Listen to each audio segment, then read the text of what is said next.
ನೇತ್ರಾವತಿ ತೀರದಲ್ಲಿ ಶವ ಹೂತಿಟ್ಟ ಕೇಸ್ಗೆ ಮತ್ತಷ್ಟು ಟ್ವಿಸ್ಟ್ ಸಿಗ್ತಾ ಇದೆ. ಮಾಸ್ಕ್ ಮ್ಯಾನ್ ಚಿನ್ನಯ್ಯನ ಮತ್ತೊಂದು ವಿಡಿಯೋ ರಿಲೀಸ್ ಆಗಿದೆ. ಇಲ್ಲಿ ಪತ್ನಿ ಜೊತೆ ಮಹೇಶ್ ಶೆಟ್ಟಿ ತಿಮರೋಡಿ ಅವರನ್ನು ಭೇಟಿಯಾಗಿರ್ತಕ್ಕಂಥ ವಿಡಿಯೋ ಇದು.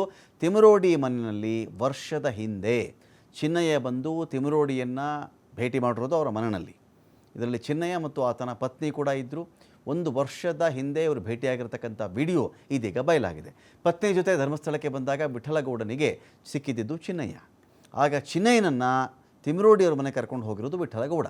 ಚಿನ್ನಯ್ಯ ಏನು ಹೇಳಿದ್ದಾಗ ತಿಮರೋಡಿ ಭೇಟಿ ವೇಳೆಯಲ್ಲಿ ಹೆಣಗಳನ್ನು ಹೂತ ಬಗ್ಗೆ ಹೇಳಿದ್ದು ಚಿನ್ನಯ್ಯ.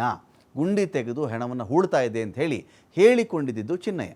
ನೇತ್ರಾವತಿ ಸ್ನಾನಘಟ್ಟ ಸರ್ಕಾರಿ ಜಾಗ ಎಂದವರಿಗೆ ತಿಳಿಸ್ತಾ ಇದ್ದರು.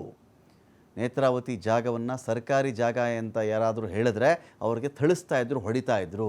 ನನ್ನಿಂದಲೇ ಅವರಿಗೆ ರಕ್ತ ಬರುವ ಹಾಗೆ ಹೊಡೆಸ್ತಾ ಇದ್ದರು. ನಾನೇ ಹೊಡೆದಿದ್ದೀನಿ, ಈ ಥರ ಹೊಡಿ ಅಂತ ಹೇಳ್ತೀರಿ, ನಾನು ಹೊಡಿತಾ ಇದ್ದೆ. ಒಂದು ಹೆಣ ಹೂಳಬೇಕಾದ್ರೆ ಡಾಕ್ಟರೇ ಬಂದಿರಲಿಲ್ಲ, ಕಾಂಪೌಂಡರೇ ಬಂದು ಪೋಸ್ಟ್ ಮಾರ್ಟಮ್ ಮಾಡಿದ್ದ. ಸೌಜನ್ಯ ವಿಚಾರ ಬೇರೆ ಕಡೆ ಮಾತನಾಡ್ತೇವೆ ಅಂತ ನಮ್ಮನ್ನು ಜಾಗ ಖಾಲಿ ಮಾಡಿಸ್ಬಿಟ್ರು. 3.5 ಲಕ್ಷ ರೂಪಾಯಿ ಹಣವನ್ನು ಅವ್ರು ಕೊಡಬೇಕಾಗಿತ್ತು. 500 ರೂಪಾಯಿ ನೋಟಿನ 5 ಕಟ್ಟು ತಂದು ಅದರಲ್ಲಿ ಸ್ವಲ್ಪ ಮಾತ್ರ ಕೊಟ್ಟು ಜಾಗವನ್ನು ಖಾಲಿ ಮಾಡಿಸ್ಬಿಟ್ರು. ತುಂಬ ಅನ್ಯಾಯ ಮಾಡಿದ್ರು ಅಂತ ಹೇಳಿ ತಿಮರೋಡಿಗೆ ಹೇಳಿಕೊಂಡಿದ್ದು ಚಿನ್ನಯ್ಯ.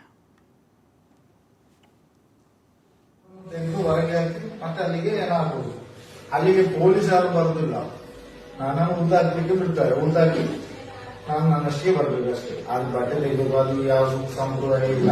ಒಂದು ದಿನ ಇದು ಪೋಸ್ಟ್ ಮಾರ್ಟಮ್ ಮಾಡೋದಿಲ್ಲ, ಅದು ಯಾವ್ದಿಲ್ಲ. ಅದು ಪೋಸ್ಟ್ ಮಾರ್ಟಮ್ ಅಂದ್ರೆ ಈಗ ಇವರು ಮೀನು ಹಿಡಿಲಿಕ್ಕೆ ಅಂತ ಒಂದಿಬ್ರು ನಮ್ಮ ರೂಂಬೈನವರು ಹೋದ್ರು ರಾತ್ರಿ.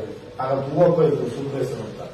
ಹೂವಪ್ಪ ಅಂತ ಅವರು ಇರುವಾಗ ನೈಟ್ ಮೀನಿನ ಆಗಿರೋರು ಇಬ್ರು ಸತ್ತು ನೀರಲ್ಲಿ ಸುತ್ಕೊಂಡು ಅದನ್ನು ತೆಗೆದು ಬಂದು ಪಾಂಗಲಲ್ಲಿ ಮಸಾಲದ ಇದರಲ್ಲಿ ಇಟ್ಟು ಪೋಸ್ಟ್ ಮಾರ್ಟಮ್ ಮಾಡುದು.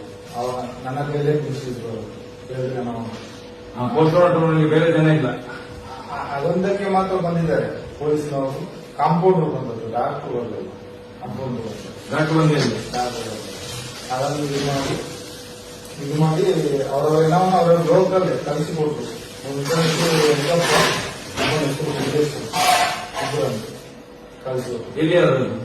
ಲೋಕಲ್ ಅಲ್ಲಿ ಮುಂಬೈ ಅದು ಅದೇ ಕತೆ. ಈಗ ಹೂವಪ್ಪ ಅಂತ ಇದ್ದಾರೆ.